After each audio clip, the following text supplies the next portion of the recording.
ustedes en esta mañana, por favor. Lucas 23.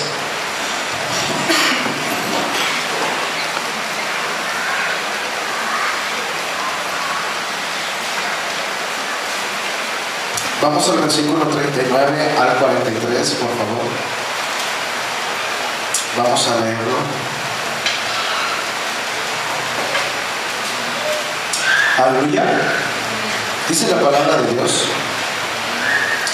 Y uno de los malhechores que estaban colgados le injuriaba, diciendo: si tú eres el Cristo, sálvate a ti mismo y a nosotros. Respondiendo el otro, le reprendió diciendo: ¿ni aún temes a tu Dios, estando en la misma condenación? Nosotros, a la verdad, justamente padecemos, porque recibimos lo que merecieron nuestros hechos, mas ningún mal hizo.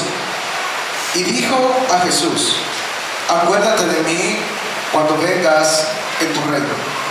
Entonces Jesús le dijo: de cierto te digo que hoy estarás conmigo, ¿en dónde? En el paraíso. Inclina tu rostro, vamos a orar en esta mañana. Padre, te damos muchas gracias por tu palabra. Te rogamos, Señor, en esta hora que tú nos hables a través de ella. Gracias, Señor, por darnos este regalo tan hermoso que es tu palabra, y poder mirarla, Señor, contemplarla, y que produce fruto en nuestra vida. Te ruego, Señor, por mis hermanos que están en este lugar, que tú los bendigas con toda bendición del cielo. Y Padre eterno, te rogamos que tú tomes tu lugar en esta hora y que sea esparcido en el cielo todo lo que esté obstruyendo este día, para que se pueda llevar, Padre, este servicio. Y Padre bendito, pon en mi boca, Señor, tu palabra, que toda palabra de hombre es echada fuera de mi corazón, de mi alma y de mi mente. Bendito Señor, en esta hora afinamos nuestros oídos para escuchar tu voz. Si alguno de nuestros hermanos está pasando por enfermedad, sánale. Si alguno está pasando por pruebas, por luchas, de tu mano poderosa esté con él. Ayúdanos, Señor bendito, en esta hora. Nos refugiamos en ti. Y Padre, te rogamos en esta hora que se haga tu voluntad en la nuestra. En el nombre poderoso de Cristo Jesús. Y todos decimos: amén. Muy bien, antes de iniciar, quiero decirles algo. Hace 2 semanas, algunos saben que yo todos los martes me reúno con mi pastor para orar. Llego a las 8:30, me voy como a las 12 de la noche de ir con él. Y ya tenemos 9 años orando todos los martes. Es muy raro el martes que no nos juntamos. Y es con la finalidad de que el Señor nos muestre lo que tenemos que hacer. Con la finalidad de que el Señor nos hable acerca de lo que tenemos que hacer. Una iglesia que no es instruida por Dios no tiene rumbo. Un pueblo, lo vemos en la palabra de Dios, el pueblo que no tenía dirección se perdía y se corrompía. Y nuestra oración de cada martes es: Señor, dando la revelación, dando la instrucción, y dinos qué es lo que tenemos que hacer como iglesia.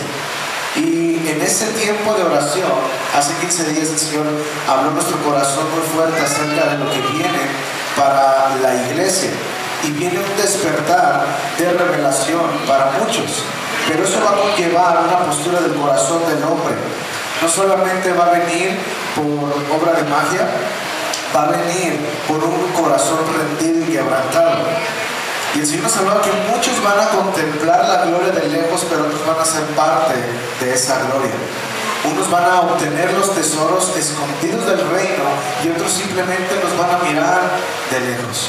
Así que yo te quiero invitar a que seas parte de este mover que viene de parte de Dios para México.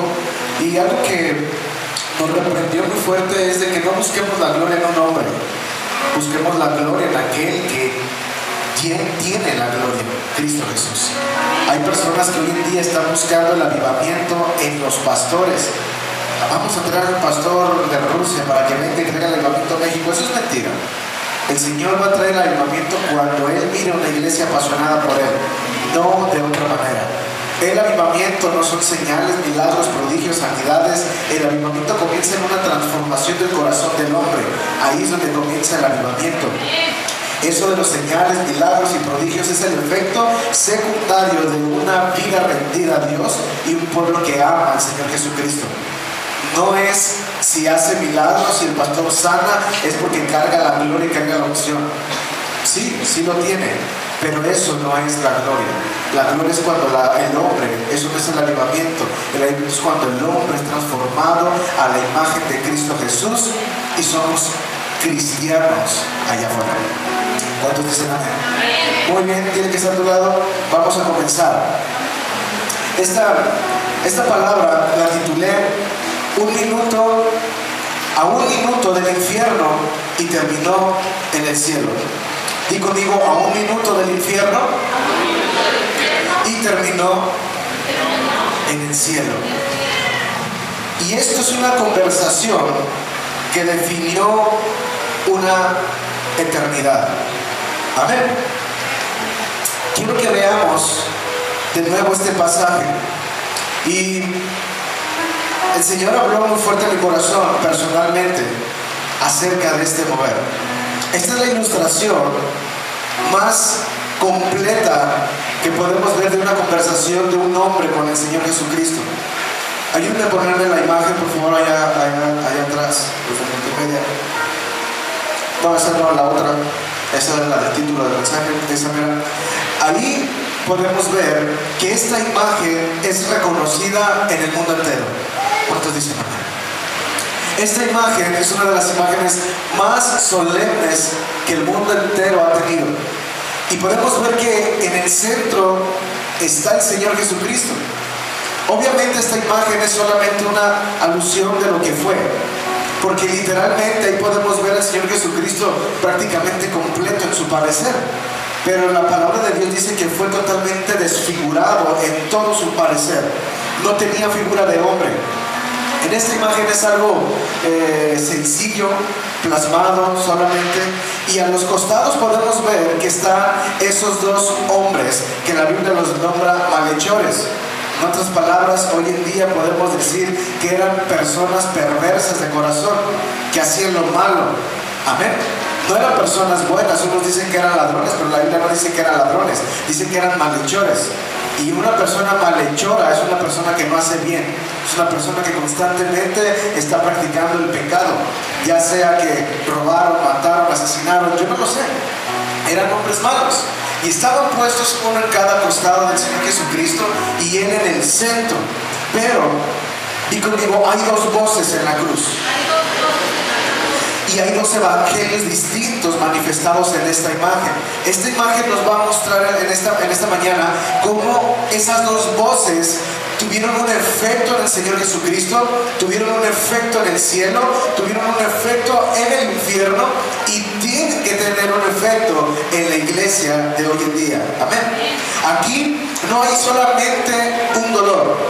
Y quiero que en esta mañana veamos algo. Imagínate esta escena, porque nosotros estamos mirando una escena simple en esta imagen. Pero mira, me di la tarea un poquito de que llevarte un poquito a la imaginación de este momento.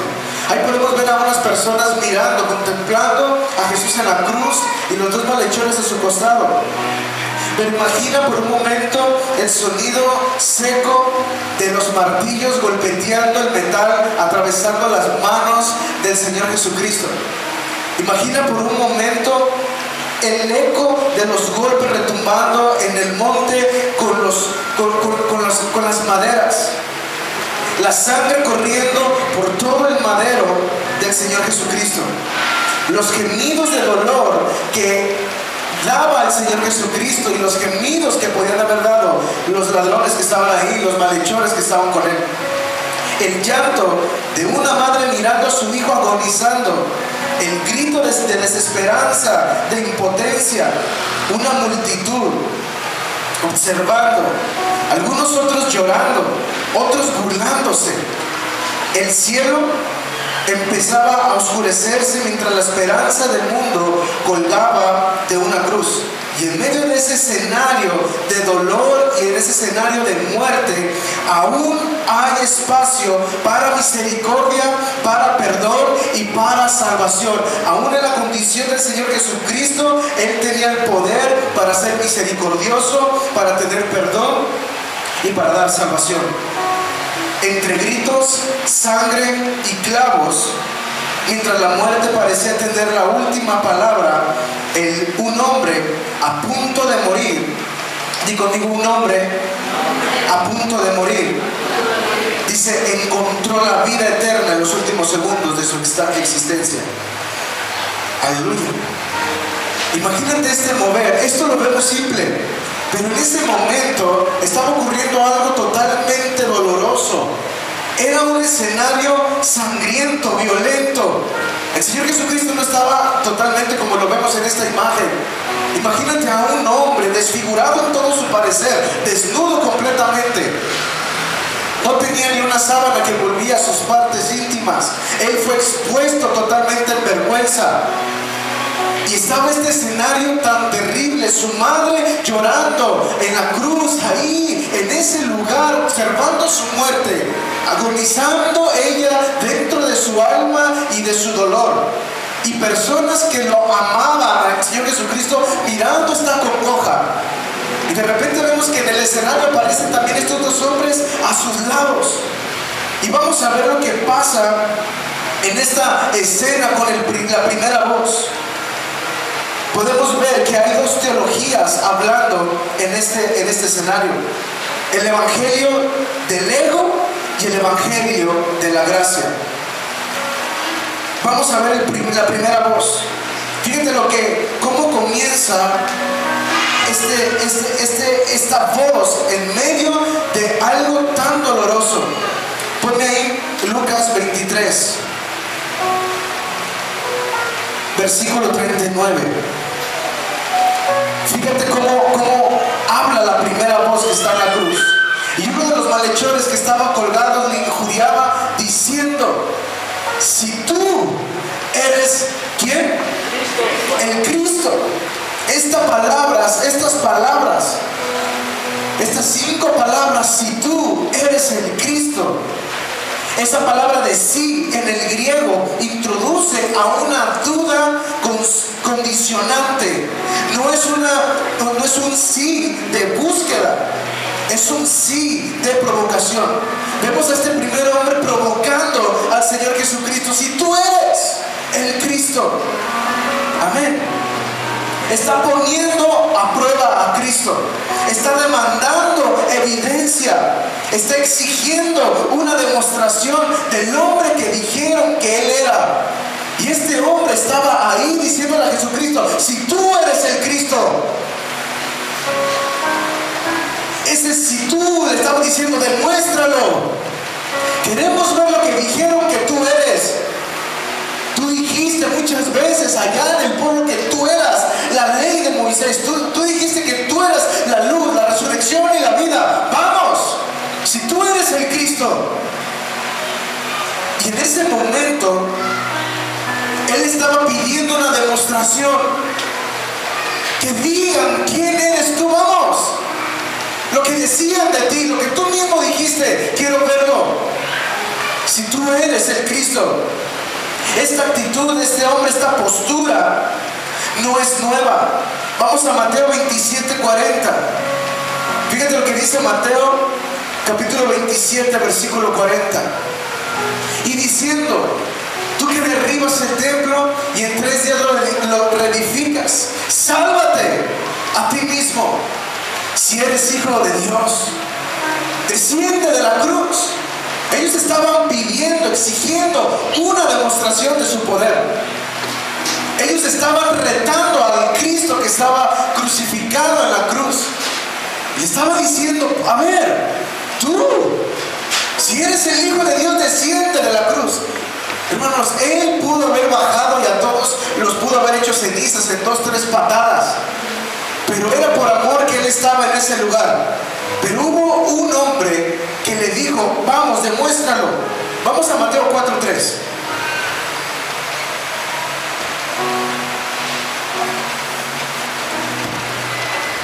Aquí fue en el capítulo donde Jesús fue tentado. Y vino él, el tentador, y le dijo: si eres hijo de Dios, di que estas piedras se conviertan ¿en qué? En pan. La voz del ladrón es la misma voz del infierno, cuestionando la identidad de Cristo. Él estaba cuestionando su identidad. A ver, tú te dices ser el Hijo de Dios. Tú que eres Dios, sálvate. Hazlo. ¿Sabes algo? Cuando no conoces quién es Cristo, intentas que Él te lo demuestre. Esto me lleva mucho al pasaje cuando Jesús iba caminando, se sale de Filipo y llega con sus discípulos y les pregunta a ellos: ¿quién dicen los hombres que yo soy? Y empiezan a decirle a los discípulos: Jesús, unos dicen que eres un profeta, otros dicen que eres Elías, otros dicen que eres Moisés. Y dice, él se levanta y confronta una pregunta a sus propios discípulos y les dice: ¿y ustedes quién dicen quién yo soy? ¿Sabes algo? Cuando no conoces quién es Cristo, intentas que Él te demuestre su poder. Cuando tú conoces quién es Cristo, aunque no esté el poder ejecutando en tu vida, tú crees que Él es el Salvador del mundo.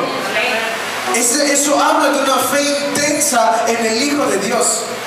No importa que no haga mi milagro, no importa que no haga lo que yo necesito, yo creo que Él es el Salvador del mundo. Y en este momento podemos ver que este hombre cuestiona la identidad de Dios. De repente somos muy buenos para cuestionar a Cristo. ¿Por qué no lo haces? Tú eres Dios, ¿por qué no contestas? ¿Cuántos dicen amén? Su petición de este hombre revelaba su corazón. Y fíjate cómo le dice: si tú eres el Cristo. Vamos de nuevo al libro de Lucas. Si tú eres el Cristo, versículo 39. Si tú eres el Cristo, sálvate a ti mismo, sálvate y a nosotros también. Imagínate esta frase que sale del corazón de este hombre. En primero vemos que no hay un arrepentimiento, no hay reconocimiento de quién es Él, no hay honra hacia ese hombre, solamente vemos un interés personal. Primero lo relata como una manera de decir: quiero que, a ver, si tú eres el Cristo, si tú eres el Dios, sálvate. Primero le da la opción de que Él lo haga en sí mismo. Y dice: y si puedes contigo, entonces podrás conmigo. Sálvate y luego a nosotros. Amén.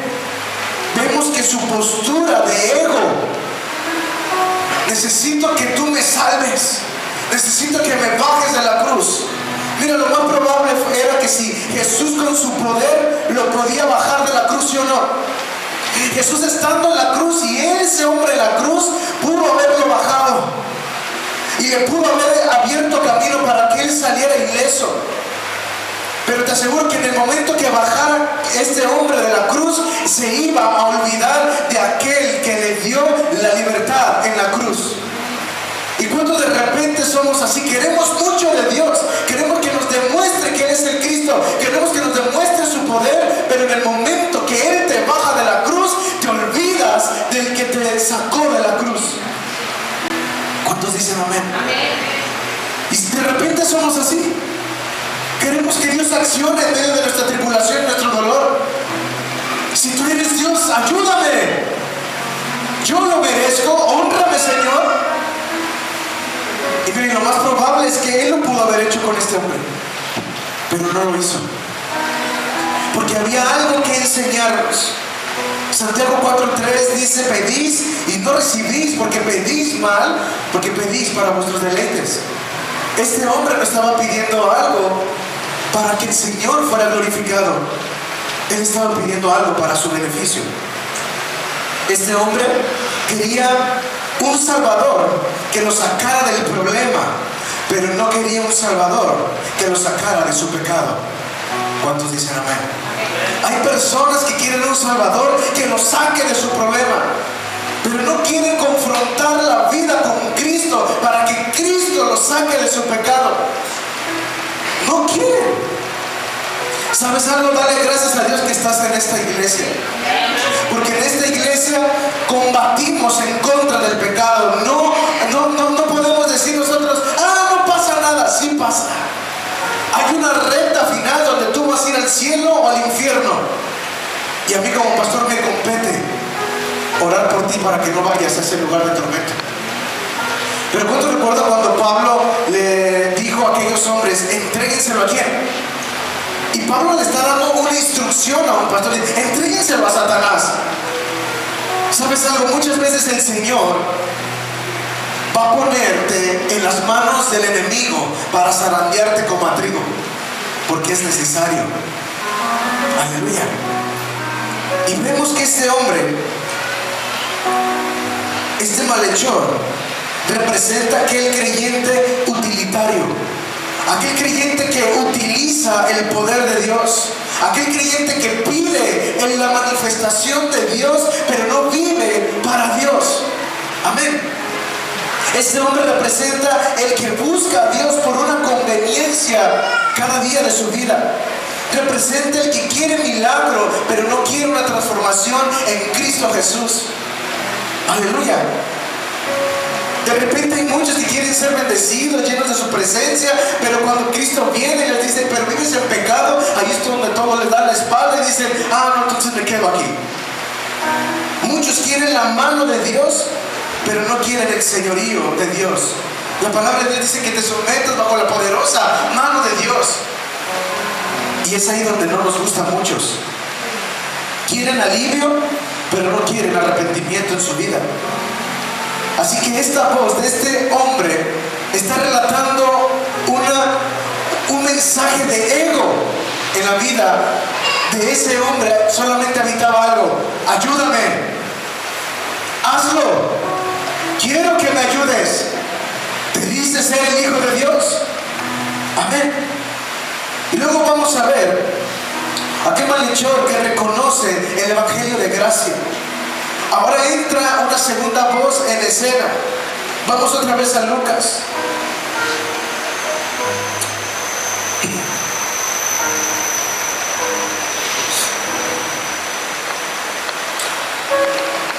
Versículo, el que sigue, por favor. 24. Perdón, 40. Respondiendo el otro, le reprendió. ¿Qué hizo? ¿Qué hizo? Pero vamos a hacer algo. Golpea que está a tu lado y no te duermas. Respondiendo diciendo, ¿ni aún temes tú a Dios?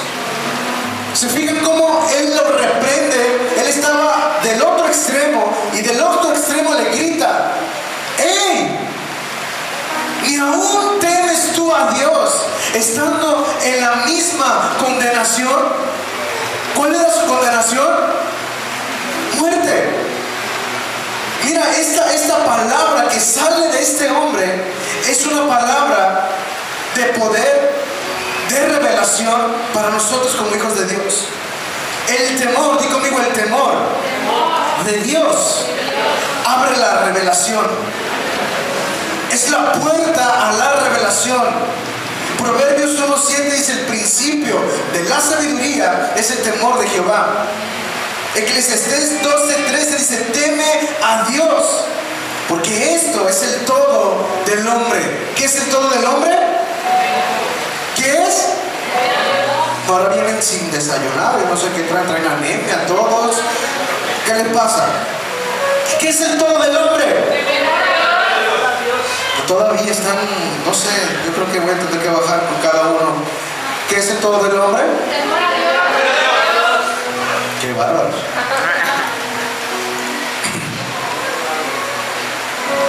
Mientras uno habla con irreverencia, el otro introduce un principio cristocéntrico, temor santo. El que no teme a Dios no puede ver a Dios correctamente. Y en él entró en ese momento un temor por aquel hombre que estaba ahí. Aleluya. Él le grita: ¿qué aún no temes a Dios estando en la condición de tu condenación? Estás a punto de morir y ni aún en esa postura tú te atreves a tener temor a Dios. Gracias. No lo puedes tener porque sabes algo: si tú no tienes temor de Dios, tú no puedes ver correctamente a Dios. El temor no es tenerle miedo, el temor es presentarte delante de Dios y saber quién es Él, reconocer su poder, y por amor a Él no entras en pecado. No entras en el modo que entró el otro, en un modo de egoísmo. Dame, resuélveme, bájame de esta cruz. Si tú eres el Dios, ¿cuántas veces podemos reclamarle hacia el Señor? Y el Señor habla algo tan poderoso aquí: es: teme a Dios, ten temor, ten reverencia de Él, ámalo. Aleluya. El que no teme a Dios no puede ver a Dios correctamente. Di conmigo: temo a Dios. Aleluya. Después, vuelve a poner el pasaje.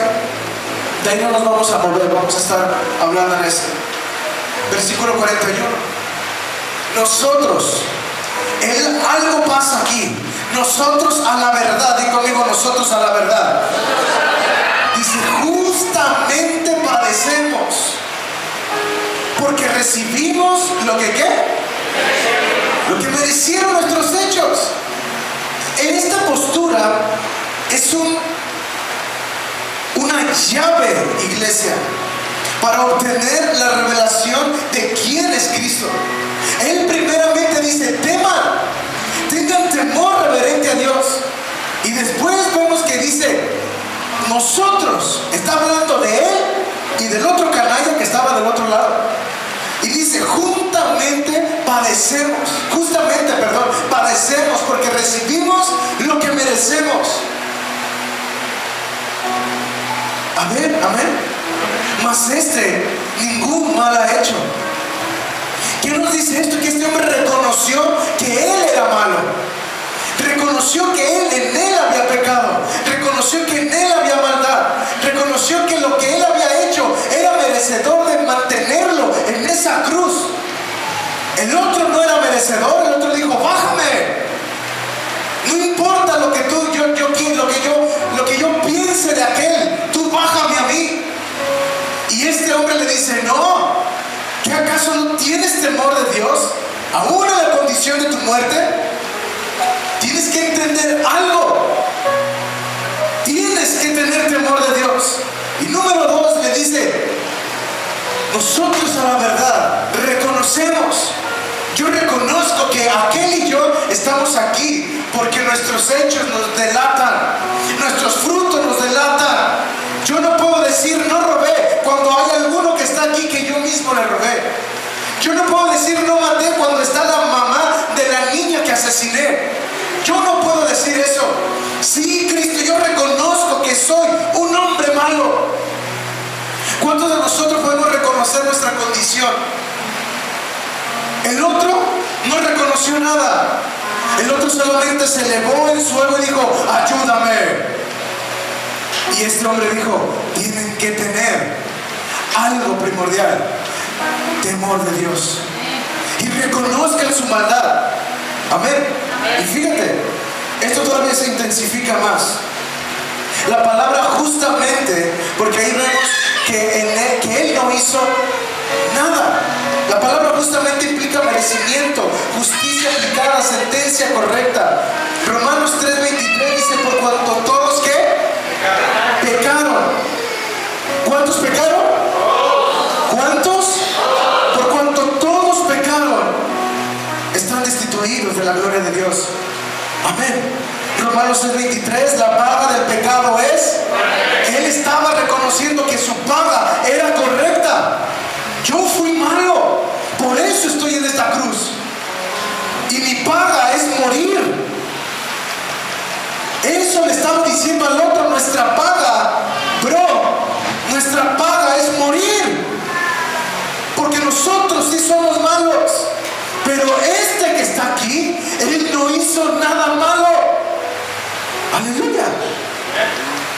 Él levanta un acto de reverencia, de honor al hombre que estaba en el centro, llamado Jesucristo.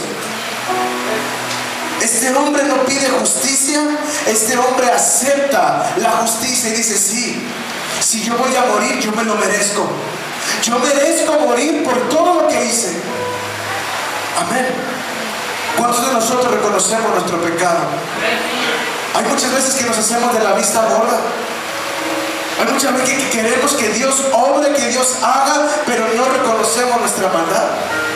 No reconocemos nuestro pecado. Ese pecado que haces cuando nadie te mira, ese pecado que haces cuando nadie te ve. Pero sabes, hay alguien que sí te mira y hay alguien que sí te ve. Se llama Cristo Jesús. Él es omnipresente, Él está en todo lugar. Dice la Biblia: si subieras a lo alto, ahí estaré yo. Si estuvieras en lo bajo, ahí estaré yo. Si te metieras a los mares, yo estaré ahí. Hermano, no nos podemos esconder de Cristo Jesús. Él es omnipresente. Tenemos que reconocer que hay maldad en nuestra vida. Queremos mucho de Dios, pero no le entregamos nada al Señor en sacrificio. Seguimos guardando nuestro pecado, seguimos guardando lo que somos. Esa parte de ser mentiroso aún sigue en mí. Esa parte de celar todavía a mi esposa aún sigue en mí. Esa parte todavía de ser grosero, esa parte de todavía tener identidades con el mundo, todavía están en mí. Y este hombre lo reconoce y dice: sí, si yo estoy aquí es porque soy malo. Sí, yo lo soy. Amén. Y fíjate, aquí viene un discernimiento cuando él le dijo: ningún mal hizo. Hebreos 4:15 dice que él fue un hombre sin pecado. Primero de Pedro 2:22, el cual él se hizo pecado. No dice la Biblia que él era que él era pecador. Él se hizo pecado por amor a ti. Aleluya. En medio del dolor, este hombre discierne la santidad del hombre que estaba en el centro. El dolor no nubló la fe de este hombre, afinó la revelación de quien estaba a su costado. Amén. Y fíjate lo que le dice el versículo 42. Y dijo a Jesús. Primero confronta al otro y después se direcciona con Jesús y le dice: acuérdate de mí cuando vengas en tu reino. Él estaba reconociendo a un rey. ¿Cuántos dicen amén? Mira, hay hombres que reconocen a Dios cuando Dios hace algo. Este hombre no vio a Jesús caminar por el agua como lo vio Pedro. Este hombre no estuvo cuando resucitó aquella niña la Talita Kumi, no estaba ahí. Este hombre no miró cuando se abrió el mar en dos. Este hombre no vio caer fuego del cielo. Este hombre no contempló una gloria de ¡wow! Este hombre, lo que estaba contemplando sus ojos era a un hombre hecho pedazos, sangrado, bañado en sangre, con una corona de espinas. Y en medio de eso vio quién era ese hombre. Judas estuvo con él, habló con él, vivió con él, durmieron juntos, fueron a predicar juntos y terminó traicionándolo. El hecho de que tú vengas a una iglesia no te dice que tú vas a ser un hombre que llegue al reino de los cielos. El hombre que va a llegar al reino de los cielos es aquel que conoce a Cristo, se revela Cristo a él y él se revela a Cristo. Necesitamos, queridos hermanos, reconocer quién somos.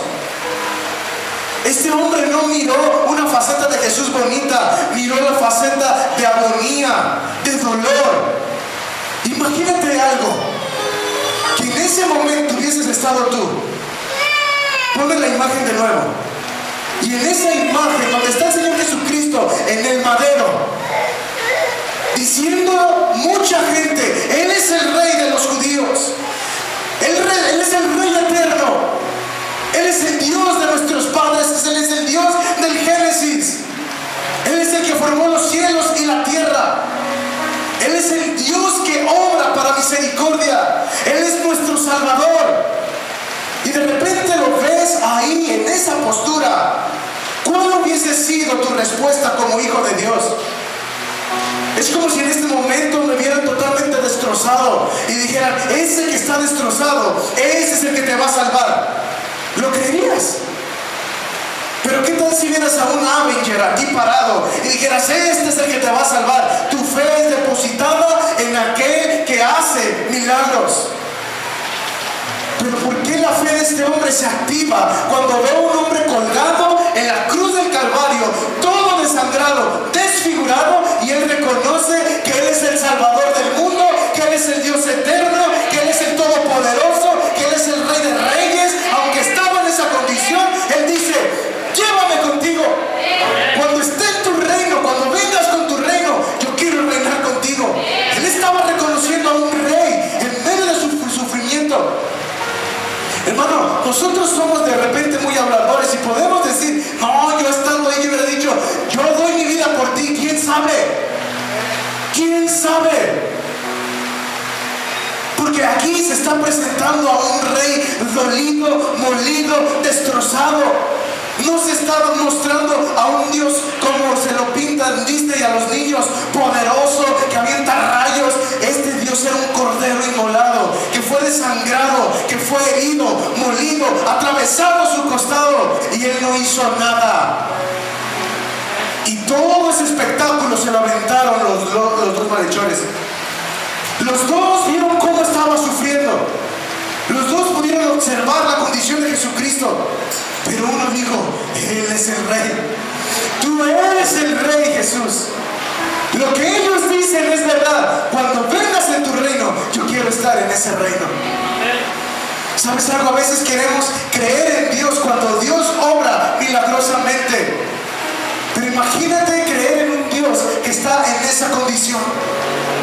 La pregunta es, ¿cómo es tu fe? ¿Tu fe es condicionada al milagro? Si lo hizo, yo creo. ¿O tu fe es condicionada a la misericordia, al amor, a la plenitud de un rey que derramó su sangre por ti y por mí? ¿Cuál es nuestro tipo de fe? Te invito a la iglesia. Dios ha transformado mi vida, me ha bendecido. Y estás feliz porque estás bendecido. Pero el día que no te bendiga, vas a predicarlo con la misma potencia, con la misma vivez de tu vida. Este hombre estaba ahí y lo mira, sangrado, muriendo al Salvador del mundo. Estaba muriendo. El otro dijo, sálvame, sácame de aquí. Y este hombre mira al Redentor del mundo, al rechazado. Y este hombre le habla del reino. Este hombre no fue a la sinagoga, no se congregaba, nunca iba a la iglesia, no fue bautizado, no recibió el Espíritu Santo, ni siquiera tuvo ningún tipo de don. El único don que tenía era ser malhechor. ¿Cuántos dicen amén? Y en ese momento, ese hombre se le ha revelado quién estaba ahí. La fe no ve condiciones, la fe ve aquel destino por el cual tú estás diseñado. Aleluya. Donde otros ven el final, la fe ve el cumplimiento de todas las cosas. Aleluya. Y fíjate, ambos malhechores estaban igual de cerca a Jesús. Eran igual de culpables. Tenían la misma faceta de condenación. Pero uno murió criticando y el otro murió creyendo. ¿Cuántos dicen amén? Así que no es tu condición lo que define tu destino, es tu respuesta hacia Cristo Jesús. Aleluya. Y aquí viene algo impresionante. Después de ver toda esta escena, 2 de Corintios 6:2, fíjate lo que pasa.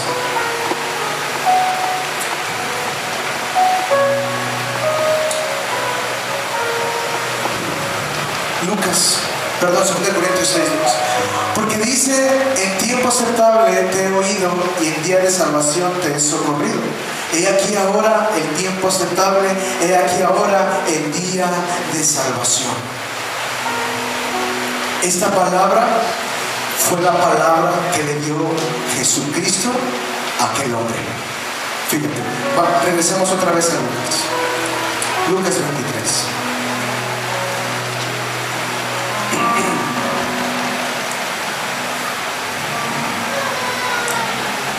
Vamos en el 43, ¿verdad? Entonces Jesús le dijo, de cierto te digo que hoy. ¿Cuándo? ¿Cuándo?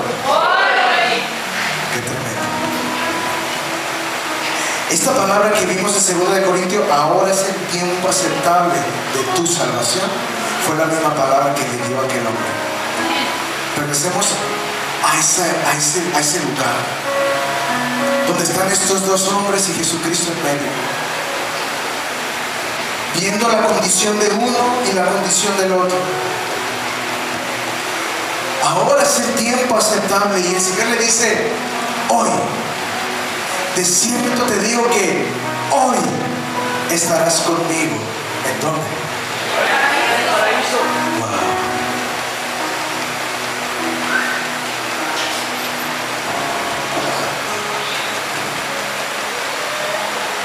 Cuando yo veo esto,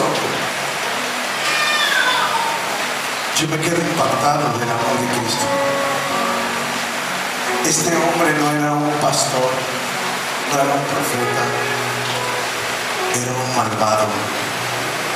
Para poder llegar a la cruz en aquellos tiempos es porque eras de lo peor.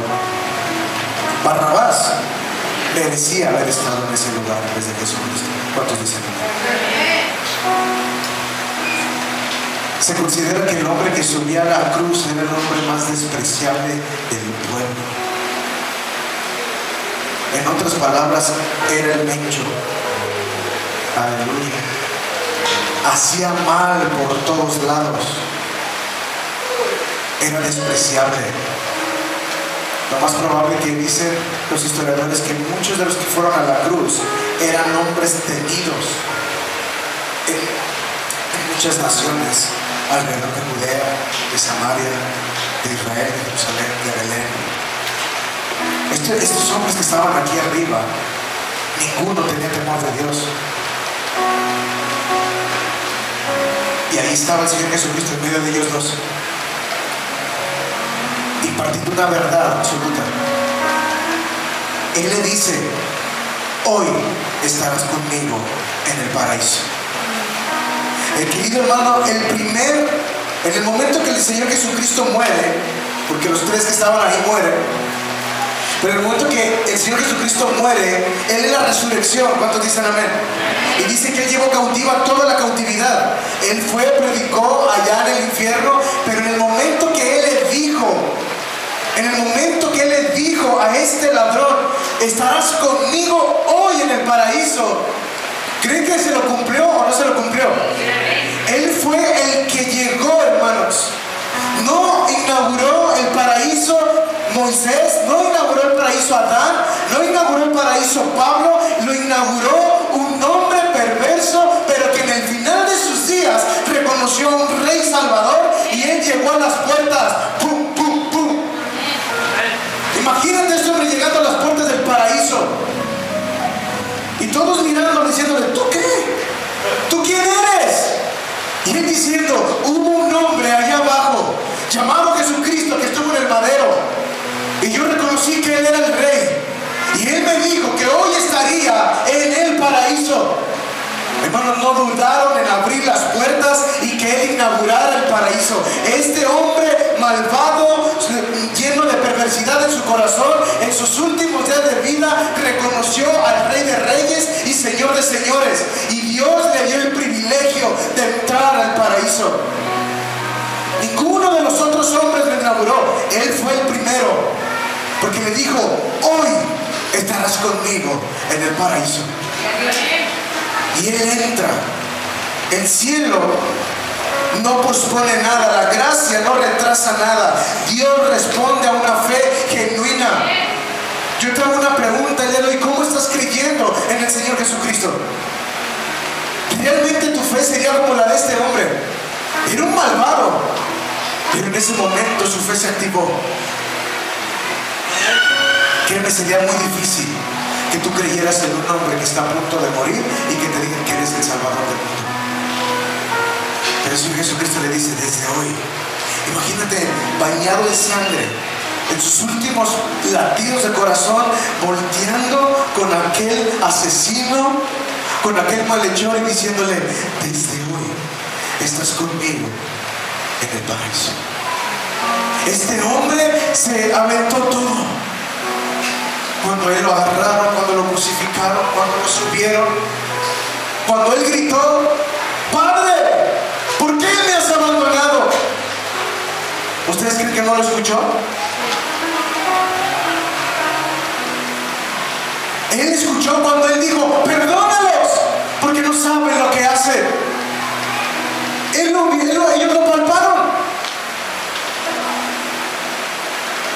Imagínate tú en ese momento diciéndote que Él es el Salvador, que Él es el Rey, que Él es el Todopoderoso, y Él gritando: Padre, ¿por qué me has abandonado?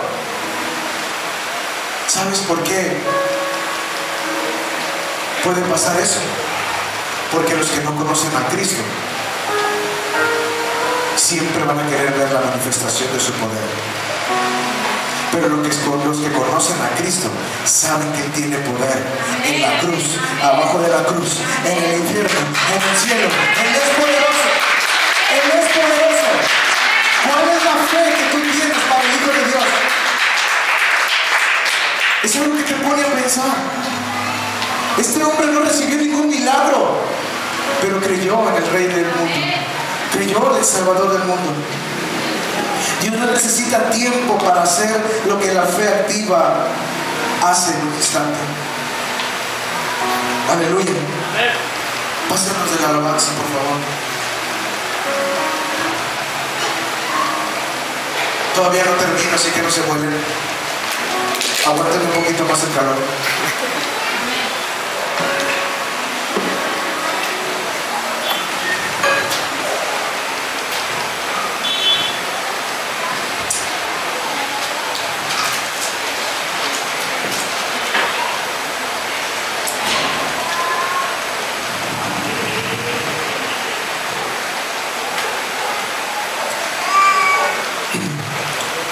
Querida iglesia, quiero decirte algo. Hoy hay dos voces que se escuchan. Aquella voz que exige y aquella voz que se rinde al Rey. Aquella voz que exige cada día de su vida algo. Y está la otra voz que se rinde al Rey. No importando si alguna vez has visto algo poderoso en tu vida, no importando si alguna vez has sentido una manifestación del Señor en tu vida, lo más probable es que este hombre nunca sintió nada, pero en él había algo. Él creía.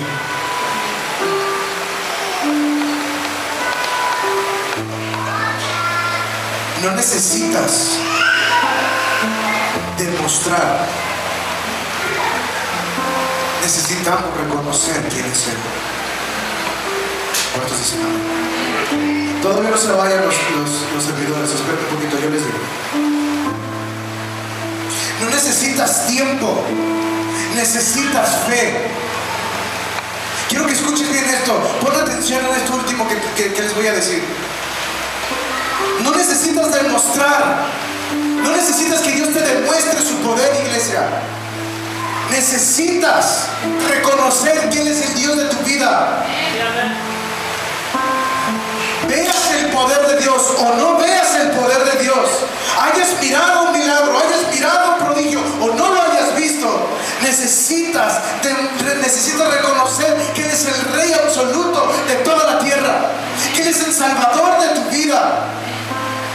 No hay algo más grande, escúchame, no hay algo más grande que el Salvador del mundo haya muerto por ti. Ese es el mayor regalo que tú pudiste haber recibido como hijo de Dios. Hay personas que toda la vida se desgastan buscando algo en esta tierra, Mira, lo más probable que todos los discípulos del Señor Jesucristo algo vieron en Él, pero todos lo abandonaron.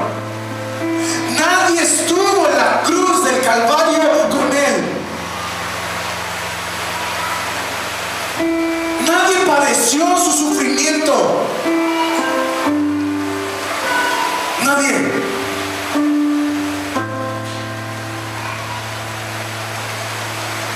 Pero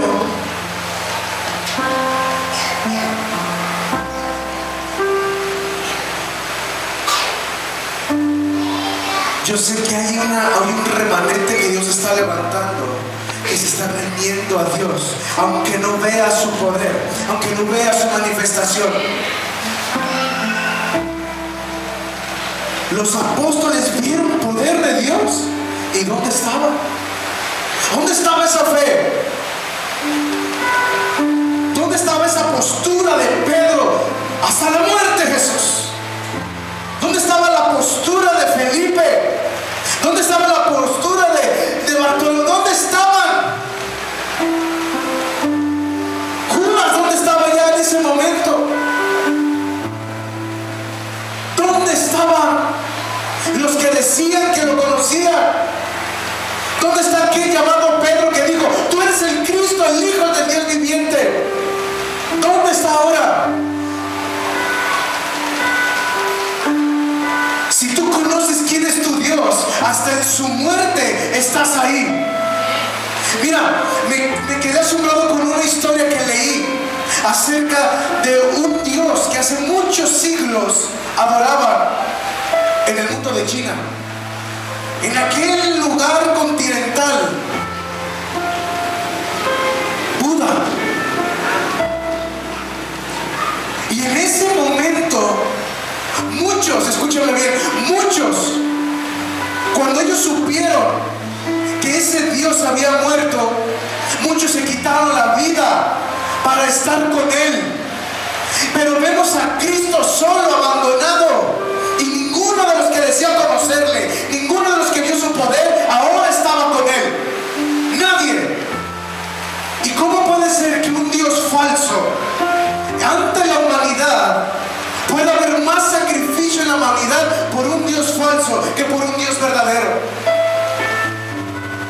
Yo me quedo impactado porque este ladrón no solamente miró a Jesucristo colgado en un madero, lo vio muriendo,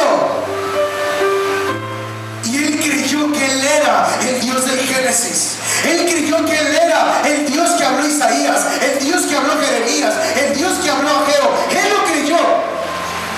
Y por causa de su fe, porque imagínense, es irracional creer que Él es Dios cuando está muriendo. Creer que Él puede resucitar a muertos, pero no resucitarse a sí mismo. Era incoherente decir que Él era el Cristo cuando lo estás viendo desangrándose. Pero aquel hombre reconoció que Él era el Rey de toda la tierra. En medio de su dolor, en medio de su sufrimiento, en medio de su agonía, Él dice: Él es el Rey. No me ha demostrado su poder, pero lo sé. Cuando tú vengas en tu reino, yo quiero estar ahí. Y el Señor voltea como diciendo: híjole, muchos vieron mi poder, muchos observaron que caminé por el agua, mis discípulos estuvieron ahí. Y tú que no has visto ni una faceta de mi poder y me ves en esta condición, ¿crees en mí? Por eso desde hoy te digo que tú estarás conmigo en el paraíso. Hermano, no es que tú creas a Dios por lo que Él hace, tienes que amarlo por lo que es Él. Él derramó su vida por amor a ti. Y Él está esperando a que escuches: hoy estarás conmigo en el paraíso. ¿Cuántos dicen amén? Una decisión correcta en un momento crítico puede abrir una eternidad completa. Una decisión correcta en un momento crítico puede abrir una eternidad Así que yo no sé cuál sea, cómo sea tu fe, pero si tú crees en Dios solamente por lo que Él hace, hazte una pregunta: ¿de qué lado de la cruz estoy? ¿Cómo estoy mirando al Rey de mi vida?